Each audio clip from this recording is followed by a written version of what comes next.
sobre os orixás. Porque por muito tempo eu acreditei que orixás eles estavam apenas no candomblé, né?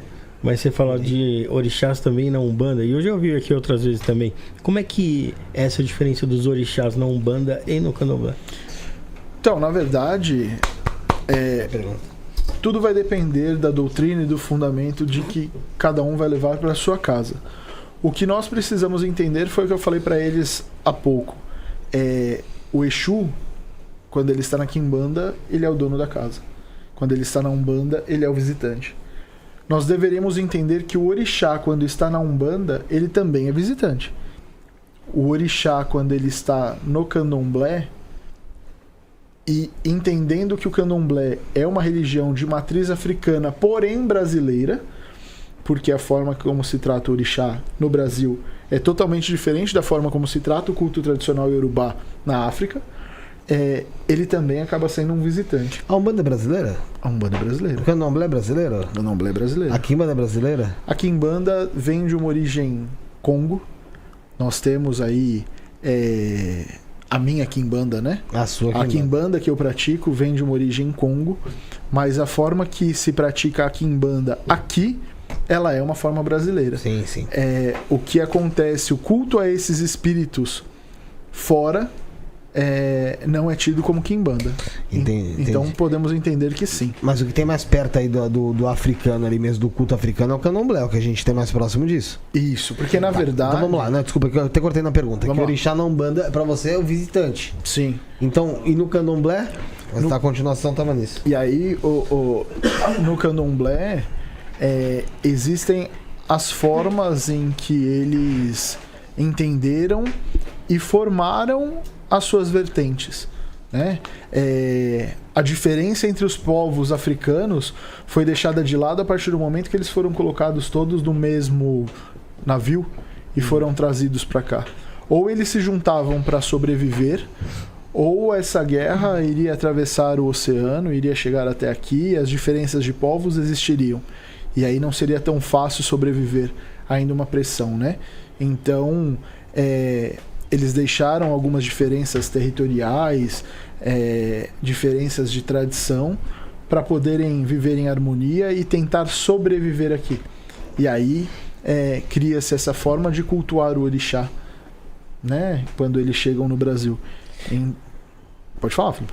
É respirando mesmo, desculpa. Não. E aí eles têm aí a formação do candomblé, tem suas vertentes, suas origens, de acordo com o que eles acreditam. Porque se nós formos entender que a Umbanda trataria de espíritos, e que se eu preciso cumprir as partes de obrigação dentro de um candomblé, seria muito mais complicado, concorda?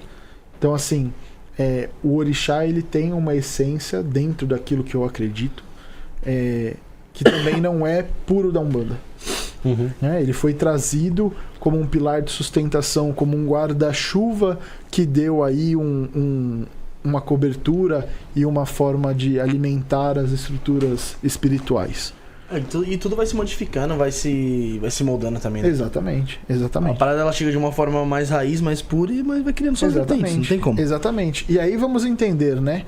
Se nós sabemos que historicamente houveram escravos que foram entregues, alguns negros lá atrás que foram escravizados, foram entregues pelo seu próprio povo, houve negro entregando negro para que ele fosse escravizado, nós não podemos entender que os maiores sacerdotes, que os maiores magos da África foram os que chegaram para cá. Né? Nós tivemos pessoas talvez somente iniciados em algum culto lá, que deram a continuidade aqui. Então, já existe uma diferença muito grande quando chega. Igual aquela brincadeira colocar para fazer o telefone sem fio, eu te falo uma frase, você passa por aí. Vai chegar lá na frente de outra forma. Vai chegar diferente. Mesmo porque nós temos que entender que as diferenças de território mudam o acesso à erva, acesso a vários elementos que nós temos. O que é natural de um país já não é natural aqui. Para você cultuar aquela energia, aquela força, você vai ter que mudar. Exatamente. Vai ter que substituir isso naquela época, né? Sim.